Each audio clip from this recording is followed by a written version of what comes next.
Good morning, good morning. I, First service is always amazing to me. I mean, all the services are, but the early service, it seems like, you get just a different crowd. It's just awesome. So anyway, the Lord was up before you guys. So how many of you, this is the first time you've ever heard me? Oh, awesome. All right. It's so funny because when I got saved, I shared my testimony yesterday. So it's powerful what Jesus wants to do. But I was a singer in a band. I had dreadlocks, but they were in rebellion. I was like the biggest rebel. Really, I rebelled against everything, and I had these dreads. And when I actually got shot at in a drug deal. That God saved my life. And to make a long testimony really short, I got shot at, had a radical encounter with Jesus. I was with a girl for 9 years, twisted everything, lied to her, told her I'd kill her for 7 years out of my 7.5-year-old daughter's life. Because if she took her away, my life was over. There was nothing worth living for. And so the night I got shot at, I came home and knew that I had to go. There was so much torment involved. But when I went away, I lost everything. And when I left, I went to Teen Challenge. And I shaved my head completely to the skin when I went in there. And like my dreads were like my favorite thing. So I shaved my head like nothing there. I went into this place, I submitted to God. He touched me, not just a little. He touched me completely. I couldn't read, I couldn't comprehend. I could read, but I couldn't comprehend what I read. So every time I'd read, my brain would just go off and whatever, and never land. And I found that a lot of times, even in the church today, a lot of Christians, when they try to read, they can't focus or they feel like they're not getting anything out of the word. And so what they do is they wait for Sunday for the pastor to preach a message, and then they starve Sunday afternoon until the next Sunday. Now, I know that's not the case here, and absolutely none of you go through that. But it seems to me to be the biggest epidemic in the body of Christ is actually feeding yourself and being fed by the Lord. And so with me, I couldn't read, and so when I was up at Teen Challenge and I went away, I knew that God had saved me because the man unloaded a 9mm at me from 10 feet away. And I heard his voice, God's voice. Now, 5.5 months earlier, I incorporated Jesus into my life, but I didn't surrender. I went into the church one day and a pastor told me, since I didn't want my life, why didn't I give it to somebody that did? And I couldn't understand why anybody would want what I brought into the world. But my scales were wrong. I thought that somebody would want my life if I did enough good, and all I did was bad. So I didn't see the reality of God's scales. See, God's scales outweigh our scales. And so what he did was he paid the price, and he thought that was worth it. See, I thought, like all these Christians that went to church, I thought that all of them were just hypocrites. And I saw a lot of that. That hypocrisy stopped me from ever wanting to be a part of the church. And then when I incorporated Jesus into my life, I became the very thing I hated in one day. It's so crazy. I did. Get the message from yesterday. Listen to it. Look, honestly, it'd do your heart really well. You're like, well, I don't even know if I like you. Well, I don't care if you like me. You love Jesus and you want the word in your heart and you want to make sure that this thing is completely alive in him. And the only way this gets alive isn't by your pastor. He's not your bridge to Jesus. Your pastor can preach a message and he's the shepherd over the flock here, and it's amazing, and on live stream, all that. But your pastor is not your bridge to God. Jesus is. And unless you come into personal relationship, don't talk about a personal relationship and not have one. There's a lot of talk, are you saved? Well, if you got saved, what'd you get saved from? And if you got saved to something, what'd you get saved to? Because that has to be really defined. You have to define what it means to be saved. Did you get saved from your past? Did you get saved from addiction? Did you get saved from immorality? Did you get saved from this? Did you get saved from that? What did you get saved from? And it all boils down, honestly, that the gospel sets you free from you. The problem is us. See, if we don't get set free from us, from selfish thinking, from envy, from strife, from selfish ambition, it says the wisdom of this world is both sensual and demonic. It's full of envy and self-seeking. It doesn't say some evil is there. It says every evil thing exists there. Not some evil. Every evil thing exists where sensuality, living by feelings, envy, self-seeking, every evil thing is there. And that's the wisdom of the world. And unfortunately, a lot of the church calls that wisdom. It is wisdom, but it's demonic wisdom. Guys, Satan is having a field day with the body of Christ, getting her to think like him while confessing to go to heaven. It's not about just getting to heaven. It's about heaven getting into you and possessing your heart, possessing every part of your being, to where you no longer live for you, but you live for the one. You have been co-crucified with Christ. Co-crucified. When Jesus was on that tree, you were in him on that tree. Well, that was 2,000 years ago. I get it. It's so crazy. How can this be? See, the cross isn't just, people look at the cross and they say, well, yeah, I know Jesus died for me. But the fact that you revisit your past, you really don't know that Jesus died for you. If your past doesn't exist in God's mind, why would it exist in yours? Because you're thinking like the devil thinks, that's why. If we could get to a place where guilt, shame, and condemnation were completely wiped out, we could actually say we believe the finished work. When Jesus said it was finished, he didn't say to be continued. And it's not just a statement, and it's not just for people that have been in the church their whole life.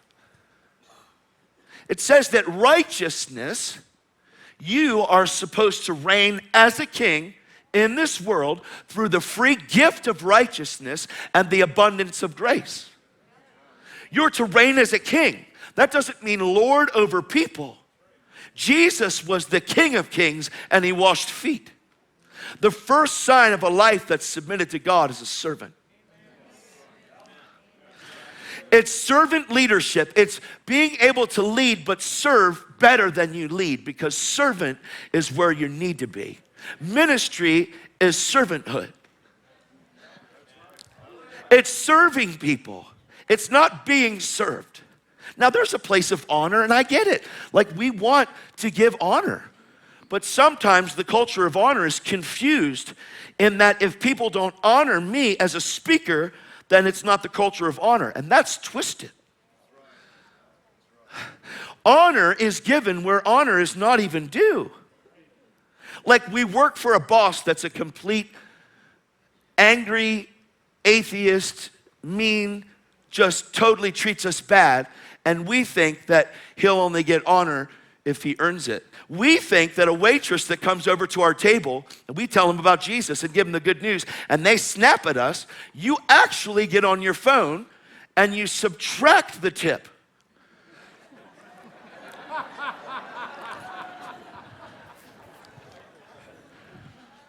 Why do we give? Well, yes, there's the law of sowing and reaping. I get it. I understand that. Why do we give? Why do we bless waitresses? Why do we bless people? Why? Because God so loved the world he gave. Period. I understand that I need to sow. I do, but I don't sow out of just principle. I sow because I love. Because that's what love does. See, if I go to a waitress and tell her about Jesus and she snaps at me, she's probably angry because waitresses are mad because Sundays are the lowest tips and the meanest people. Where you actually have Christians that leave a track on the table and say, if you want a real tip, find Jesus. You go to any city, any restaurant after Sunday service and go and find out. Just take a look around and listen. Complaints. It says, let not even complaining be named among you, as is fitting for saints. Maybe if you don't know you're a saint, you complain. But maybe we got to find out who we really are so that we stop complaining. There's a lot of people that are like, well, you know what? I'm just in the wilderness, brother. You don't understand. No, you're in the wrong one. You're in the one that the Israelites were in. They were in there for 40 years and they died there. People are like, well, this is a Joshua generation. Well, everybody that wasn't a part of the Joshua generation died there in the wilderness. So don't just cheer on the people that are younger than you. Get in the game. Christianity's a full contact sport. Stop worshiping a football stadium. Stop worshiping a basketball stadium. Stop sitting there watching these sports on TV and saying that this is like the highlight. It's not the highlight. CSI, Law and Order, all these shows, they're not highlight clips. They're not the best. They occupy your time with useless trash. Well, I don't like this. You're a legalist. No, I'm not. I'm a lover of Jesus. You just love TV and worship it. I'm not being mean. I'm being real. I was addicted to TV. I had to watch it. I had to watch all these different things. They had to, because I had to occupy my time with something, because I was lost. A lot of people won't read their Bible. They occupy their time with everything else because they get entertained. All that entertainment, you're going to stand before Jesus and find that you wasted most of your life. See, I told you, I don't know why people invite me back. I just don't play with this thing. See, the devil's playing for keeps and he's killing, stealing, and destroying. And as the church, you're supposed to come out and be separate. You're supposed to arise and shine, for your light has come. Isaiah says this in Isaiah 60. It's amazing. Arise and shine. 700 years before Jesus comes. Arise and shine, for your light has come. As a matter of fact, you are not some little light of mine. This isn't this little light of mine. You're not a little light. You're the light of the world, the city on a hill, the light that lights up your own house. How can you light up your own house if TV is occupying your nights?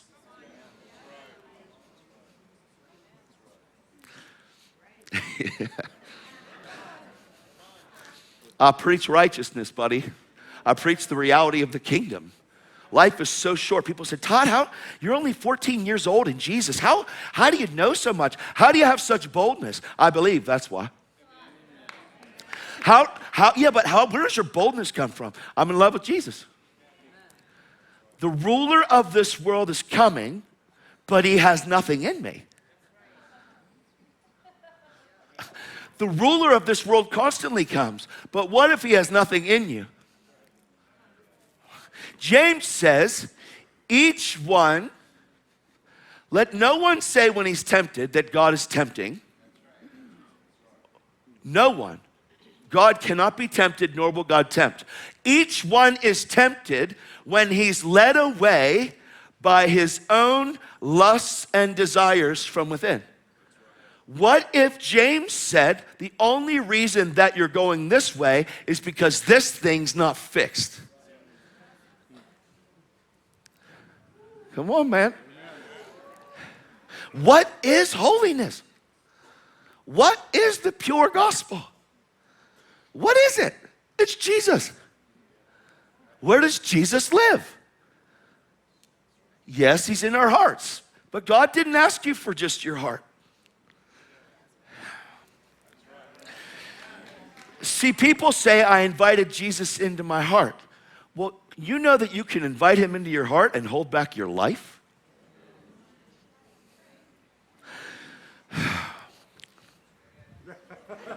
Oh. Where do we open to? No, I'm just kidding. You can do that everywhere in this Bible because it's all the word of the Lord.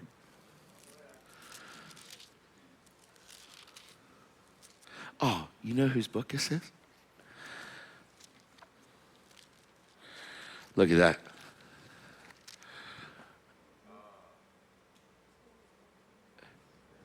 Did you ever see that? Brother Copeland made his own Bible.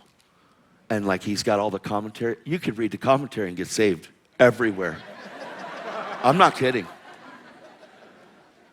I had somebody leatherback it for me. It says only Jesus on there. It's so good. Everywhere I go, I look at a commentary and I just want to stop the service and read it.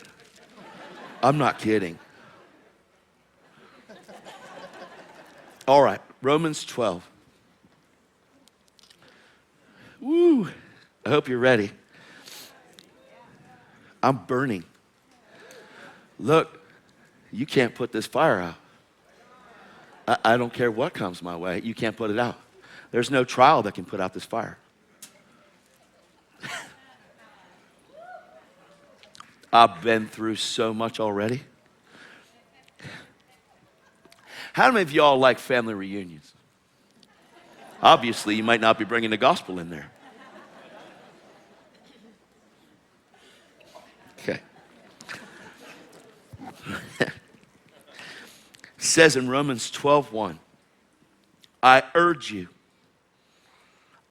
brothers, by the mercies of God, that you present your bodies as a living sacrifice, holy and acceptable to God, which is your reasonable service of worship. I'm going to say it again. I urge you, therefore, brethren, by the mercies of God, that you present your body. Now, it doesn't say your heart. It's amazing. Now, look. That you present your body as a living sacrifice. Now, I want you to picture this. On an altar, living sacrifice. On an altar, there's fire. Yeah? Hopefully you don't get cut up on there. But on the altar, there's fire. Do you know that fire always falls on sacrifice?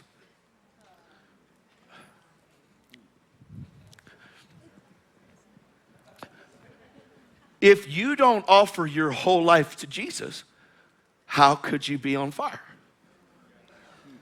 What does it mean to be on fire? Here's what it means to be on fire. If I were to pour a quart of gasoline on your head and throw a match, what would you care about what people thought?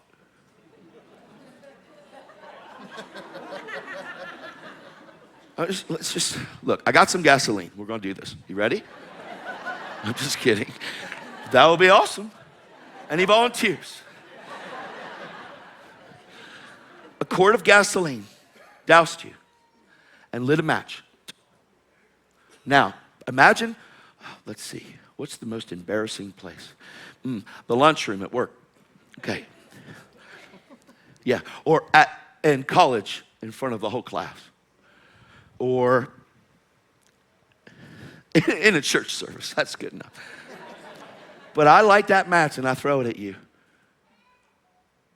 Now, you cared about what everybody thought before. You did. Oh my gosh, they're looking at me. Did you ever walk into a room and think that everybody's looking at you? We call it a guilty conscience. Right? Yesterday I read in Proverbs 28:1. It says, the wicked flee when no one pursues them, but the righteous are bold as a lion. Right? Now, no matter where you are in life, no matter what you're doing, if I were to take that gas and put it on top of you and light that match, I don't care who's looking at you. I don't care what kind of glares you're getting. You are not going to be concerned about any of the glares of anybody. What you're going to be concerned about is you are on fire and burning. And there is absolutely nothing that you care about on the outside except help. Right? So with God, when we crawl up on the altar and we become a living sacrifice, holy and acceptable, which is your reasonable and pleasing service. So now, ministry is service, is servanthood. The first thing God asks us to do is to crawl up on the altar and become a living sacrifice unto the Lord. The second part of this is this. It says, I could quote it, I just want to read it. Do not be conformed to this world, but be transformed by the renewing of your mind, that you may prove what is the good and acceptable and perfect will of God. So here we are. I'm fresh out of drug addiction. I'm fresh out of twistedness. My whole life has been awash. I've hurt people my whole life. I was raised by the Masons. My whole life is a tragic mess. Everything. I've destroyed my girl's life. I've destroyed my daughter's life. I've threatened to kill her mama in front of her for 7 years. About 5 of them she can remember all these things at 7.5 years old. Mom keeps her up every night on the couch because daddy's out doing the same thing again. Daddy's out doing the same thing again. For the last 5.5 months, I've incorporated Jesus into my life. I didn't surrender. I'm not a sacrifice.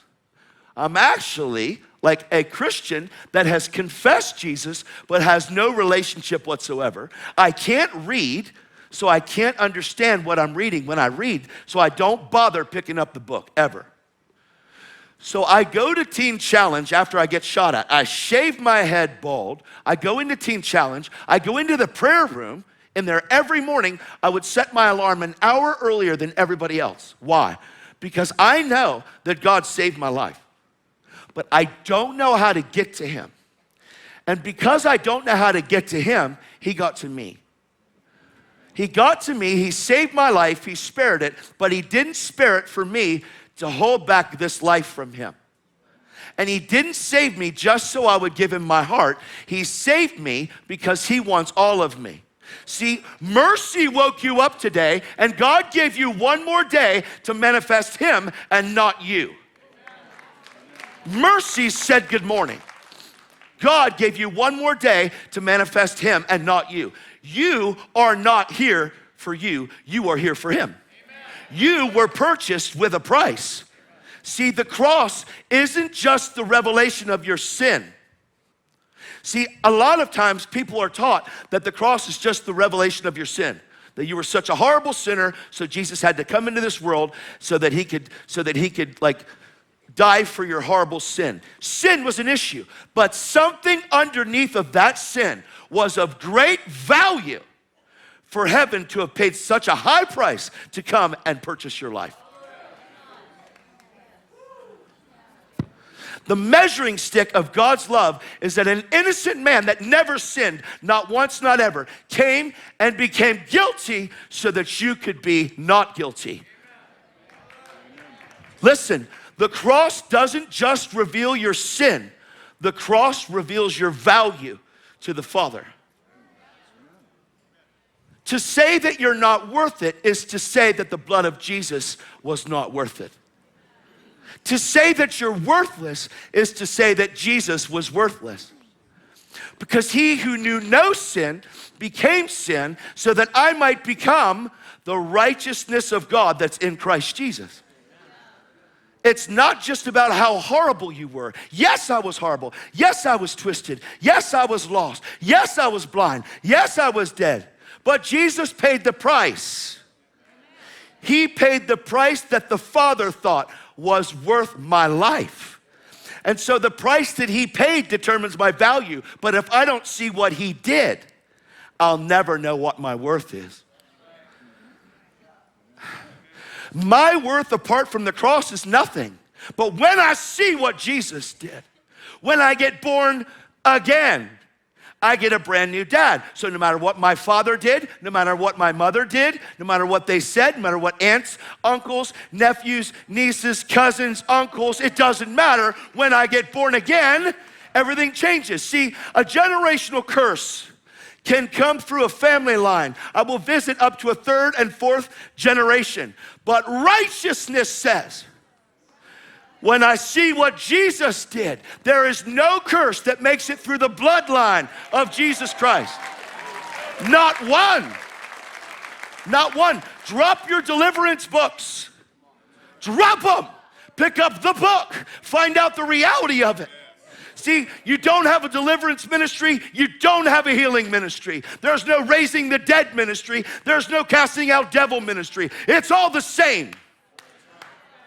Go and preach the gospel of the kingdom. Heal the sick, cleanse the lepers, raise the dead, and cast out devils. Freely you've received, now freely give.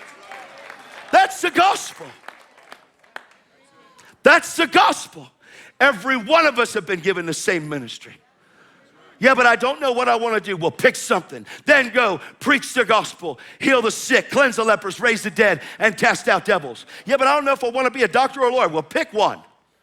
Then go preach the gospel, heal the sick, cleanse the lepers, raise the dead and cast out devils. Yeah, but I don't know. I mean, am I supposed to move here or move there? Pick somebody. Just go. Who am I supposed to talk to? Well, if you can look at somebody and say that Jesus didn't pay a price for them, then don't talk to them. Who am I supposed to pray for? Everybody. Yeah, but how do I know? I'm not led by the Lord. No, you're scared. Just touch somebody. Well, I don't feel led. It's not about feeling led. It's about faith, and it's about Jesus. It's not about feeling led. We over-spiritualize this thing and mysticize. This mystical stuff, we got to stop it. It's called living by feelings. Well, I don't feel led. Yeah, because you feel scared. Well, I'm at work. I just didn't feel led, brother. Stop it. Who gave you the right to pick and choose who you introduce to the king? Who gave you the right to cut somebody off from an encounter with Jesus? The only right you have is mercy woke you up today, and God gave you one more day to manifest him and not you. That's your right. You have the right to share the gospel. Do you have to preach a 4-point sermon? No. The reason why people aren't confident in sharing their faith is because they don't get in the Word. Because faith doesn't come by reading. God didn't tell you to just memorize the Word. He told you to become it. Told you to become the Word. The living Word manifest to all. But first you become a living sacrifice, holy and acceptable to God. People are like, well, I don't know. I said it yesterday. People are like, well, I'm just like, especially sometimes at first service, you got people that are a little less charismatic. Sometimes, maybe a little. It's the more traditional. It's the more traditional bunch. And there's nothing wrong with that. Sometimes a wife is, hallelujah, praise the Lord. And the husband's like, oh, Jesus, it's just not me. Yet, if someone cuts you off, you'd have a charismatic service for the wrong God. And that's okay. That ought not be okay. You need your mind renewed. Men are like, well, I don't dance. Maybe if you did, you'd find out who you really are. Well, I don't know. I don't like that. That's just weird. You're not going to like heaven.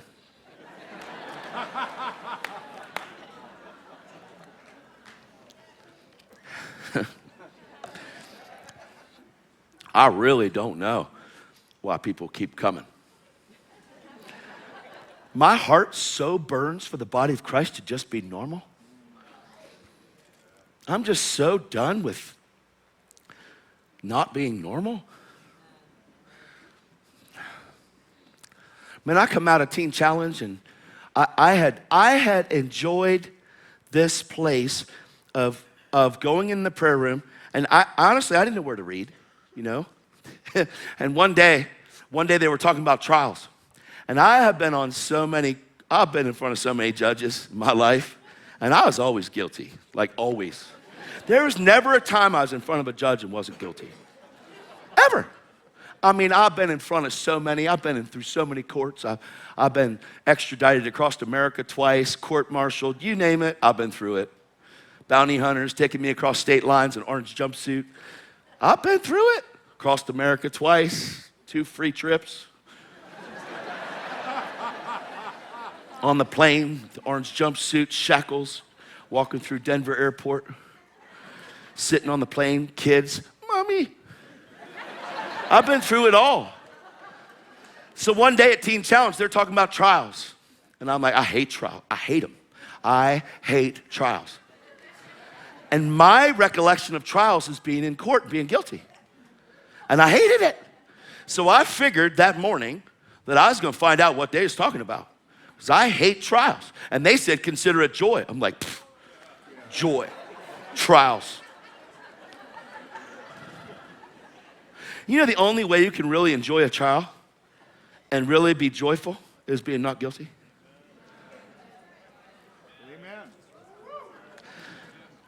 Amen. You want to hear a trial? Amazing trial. Old Testament trial. Amazing. You got Shadrach, you got Meshach, and Abednego. These boys knew who their God was. They knew who their God was, and they knew old covenant, but they had covenant with God. And one thing that they were never going to do, first they did this eating thing. People call it like a fast, but really it wasn't a fast at all. It was just the way they ate. All right, I've messed with people a little bit. Well, that's Daniel fast. No, that's how they ate. But like, well, I'm gonna fast TV. I'm gonna fast this. I'm gonna fast that. People are like, well, I don't like it. Well, okay. People are like, well, I'm gonna take the self-help test and I'm gonna find out like who I really am. You want a real test? Go water for 7 days. You'll find out more about yourself than you ever thought. Ever. You find out more about yourself than you ever knew was there. Go 7 days with just water. See how that is. Okay, just a nugget. I'm really not kidding. Do it. Y'all do fasting here? On a regular? Come on. I've taken 2 months off, but I've been fasting every other day for 9.5 years. Why? Because I can't afford to have this thing get in the way. Gosh. Okay. Shadrach, Meshach, and Abednego, they served God. They're not going to put the king's delicacies in their mouth because they just love Jesus, or they love God, they love their covenant, and they believe this is the way they're supposed to live. So then Nebuchadnezzar is like, well, they're going to make a golden statue. And you got Shadrach, Meshach, and Abednego that are like totally for their God. And they're not about to worship TV. I mean, the statue. They're not about to worship the golden football. They're not, because they know who God is. Now, I'm not against sports. I'm not. But if it was 4th down and your team was about to score and the Holy Ghost said, I want to spend time with you, would you make him wait?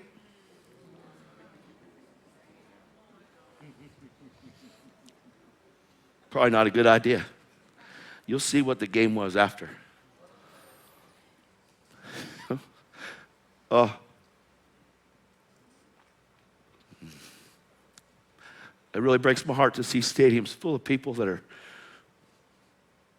are head over heels for their football team, want to punch people in the face because their team lost. And Christianity hasn't become a full contact sport for the church. We think it's just for the evangelists. And your brothers are dying. And they're looking for somebody to step up and, will a real Christian please step forward and really worship the one that they say they love.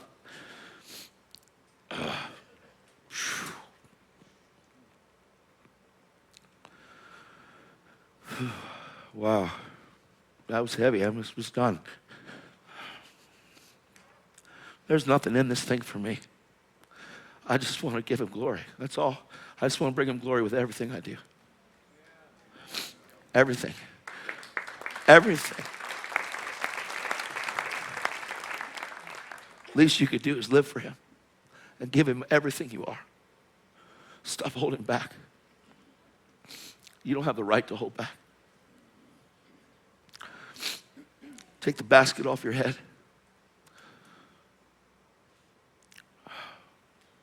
Let it shine. Let your light so shine. Arise and shine. Your light has come. Darkness, deep darkness is covering the earth, but not so with you. Unless you don't know who you are and don't care to find out who you are. And you just want to live the same way that you live today, tomorrow. That was a good message, honey. Where do you want to go to church next week?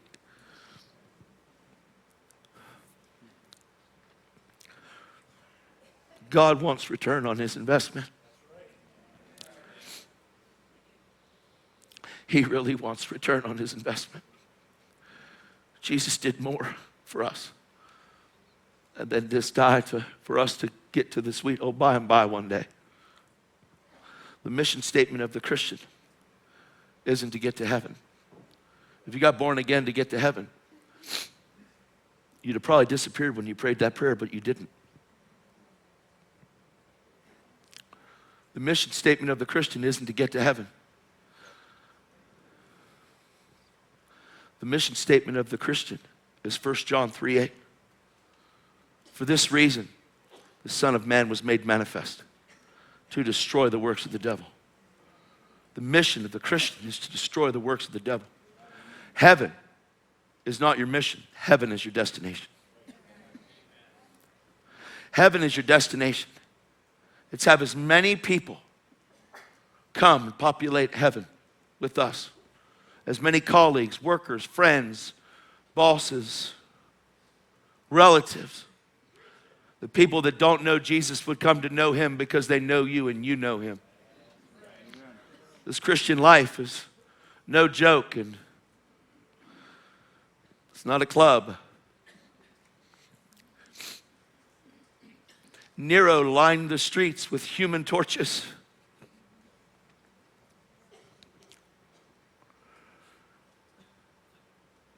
With men and women that were strapped to a stake. They doused them with oil and they lit them up like candles. And they lit up that city. Christians being burned alive lit up the city. And because the oil doused their flesh, they burned for a long time. Even when they went to skeletons, they doused them again and burned them again. Lit up the streets. Imagine seeing your brothers burning in the streets and still being able to witness without fear. Imagine being fed the lions and living a life full on as a real living sacrifice. You ain't sitting on a stake burning as a torch, not denying Jesus if this word hasn't filled your heart and you don't know who you are. And we become comfortable in the church because we don't know the comforter. God called him a comforter because he knew that we were going to need comfort in order to walk out this Christian life. But if you remain comfortable in your Christian life, you have no need for the comforter. And you can come and have amazing worship services because your worship's amazing. It really is. But this is a celebration time to be cheered to go. This isn't a place where you get fed once a week and starve all week long. Shadrach, Meshach, and Abednego in the Old Testament, they knew who their God was. And Nebuchadnezzar made a golden statue of himself 90 feet tall and said, when the music plays, everybody's going to bow and worship the statue of me. And Shadrach, Meshach, and Abednego stood in the crowd of I don't know how many people there were. I imagine thousands and thousands and thousands. It was everybody in the area had to worship the statue. But 3 boys stood there like this. I am not going to bow and worship the statue. I'm not going to be silent in the workplace. I'm not going to sit there and let stuff become idols in my life, because silence is worshiping an idol. Silence is worshiping an idol. And there's a great cloud of witnesses that is cheering us on, that went before us. In Hebrews 11, it says, of whom the world is not worthy, wandered around in sheepskins, hid in caves, were destitute, sawn in two, drawn and quartered. All of these disciples, except John, were martyred for their faith. Doubting Thomas was filleted. All of his skin was peeled from his body, and he still didn't deny Jesus. They were drawn and quartered, horses tied to their legs and their arms. And all of them pulled at the same time. And they still wouldn't deny Jesus. Burning at a stake, worshiping Jesus. I read a testimony of a man that was next in line, and his friend was going to burn before him. And the friend said, please tell me, give me a signal if the grace is really sufficient for what you're about to go through. I'm afraid. The man said, don't worry. Jesus is here. And as he burned at the stake, his flesh was burning off of his body. He smiled and lifted up praise to the Lord as his flesh was burning off of his body. A youth pastor in Indonesia, the whole youth group was caught by Muslims. And the militia was there. And the youth pastor, they knew who the leader was, so they took the youth pastor out. And they said, raise your arm. And he raised his arm. And they said, deny Jesus. And he said, I cannot deny the one whom I've enlisted in the army of. I am in the army of the Lord. They chopped his arm off in front of the youth group. His arm fell to the ground. And as he's bleeding, they said, lift your other arm. And he lifted his other arm willingly. And they said, deny Jesus now. He said, I cannot deny the one whom I've enlisted in the army of the Lord. And they cut his other arm off in front of the whole youth group. Youth group is terrified. And as the man sat there bleeding out of both arm sockets, they said, deny the Lord Jesus. And he said, I cannot deny the one whom I've enlisted in the army of the Lord. And they cut his belly and his entrails fell out right in front of the youth group. And he fell to his face. Father, forgive them. They know not what they do. Football ain't doing that for you. I'm not kidding you. The youth group disappeared in the midst of the Muslim army. And they escaped safely without even being seen. They disappeared. Most of them went on to be pastors, missionaries. When you endure the suffering for the sake of God's elect, it does something to everybody that's watching you go through suffering. If you suffer for doing bad, it's horrible. But if you suffer for doing good, it is commendable before the Father. Shadrach, Meshach, and Abednego get faced with this Nebuchadnezzar statue in an Old Testament. And they are not going to worship this thing. So they're brought before the men. And they said, these are the ones that didn't worship. The king said, furious, because he's promoted these guys. They are three of his right-hand guys. Promoted them. They refused to eat the king's delicacies. Still promoted. Their countenance shined. So they're up there. Now these are right-hand guys. Could be at the workplace, promoted by your boss. But you choose not to worship the idol. So all of a sudden, if you don't do this, you will be thrown into the furnace. The king is furious. He said, what is your furnace to us? Okay. Whether we die or not, we're not worshiping this statue. We serve the living God.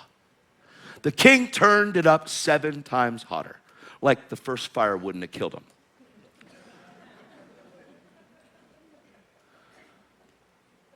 It's amazing, because when he turned it up, all of his own guys died.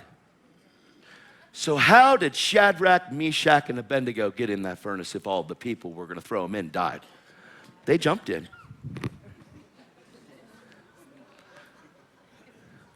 I believe they jumped in.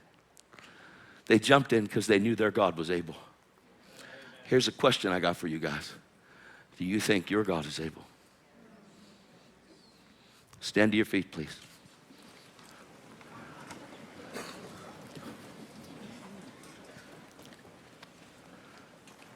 Whew. That is called conviction. I have it. I live with this every day. Every day. I don't just preach a message for people. I had no idea what I was going to share. I preach a message for the King.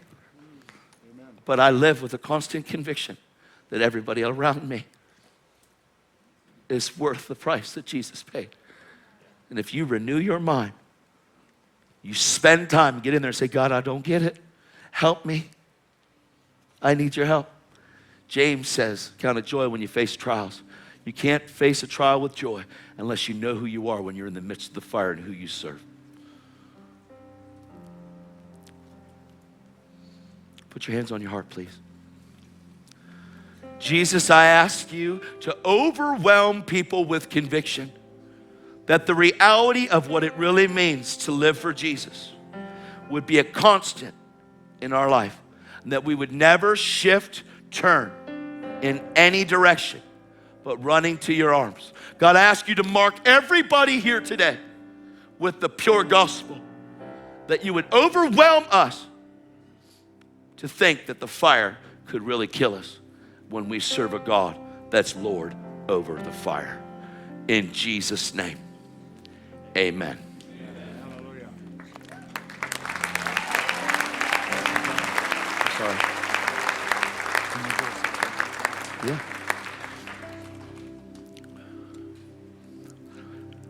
If you're here and you don't know Jesus, I would like you to come up here right now. If you're here and you don't know him in the way I described right now, and you want to give everything that you are to him, please come up here. Please don't wait. Please don't wait. See, everybody lives, but not everybody finds something worth dying for. And if that's you, I want you up here. Come on. Come on, guys. Be bold.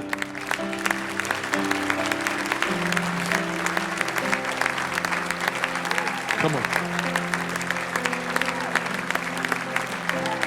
Come on. Come on, guys. Come up here and be a living sacrifice. Give yourself wholeheartedly to this God that's Lord over the fire.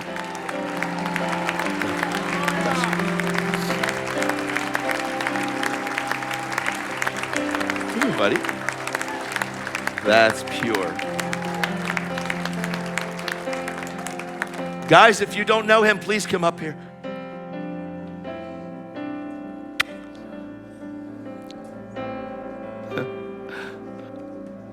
Why would you sit there and be afraid?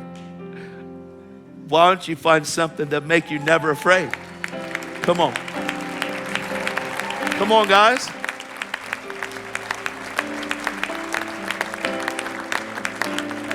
Come on. Listen, if that's you and you know it's you, run up here. Don't wait. Don't walk. Run. Run up here if that's you. Come on, come on, come on. Don't wait, don't wait, don't wait, don't wait.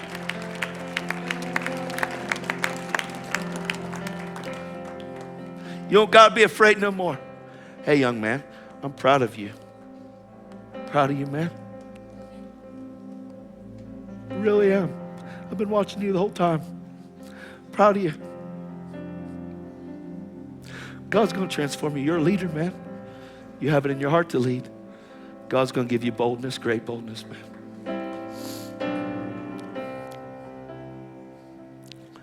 Wow, I really feel like there's a whole bunch more that just wouldn't come up. Or something, fear holds you in this seat.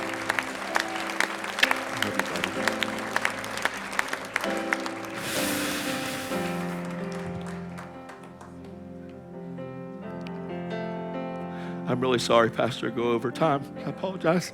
I told you I'd be done. Jesus. God's going to light business up for you, dude. Business. It's 2 on the end. Business is an amazing call. You watch and see. Everything's going to transform and change. What's been stolen from you will be given back. You think that it's gone, but it isn't gone. You'll see.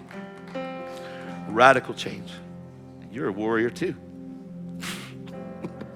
Oh, my Lord Jesus. Is there anybody else? So good.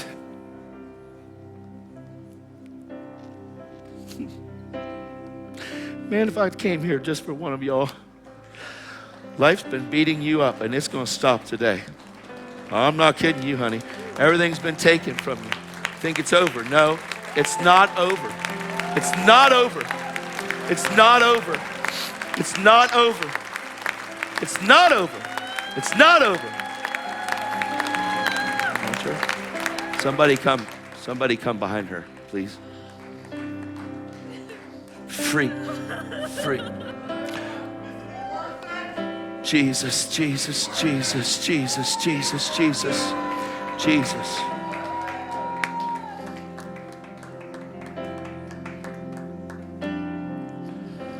Come, Holy Spirit. God, I ask you to have dominion over every devil in Jesus' name. I command them to be silent in Jesus' name.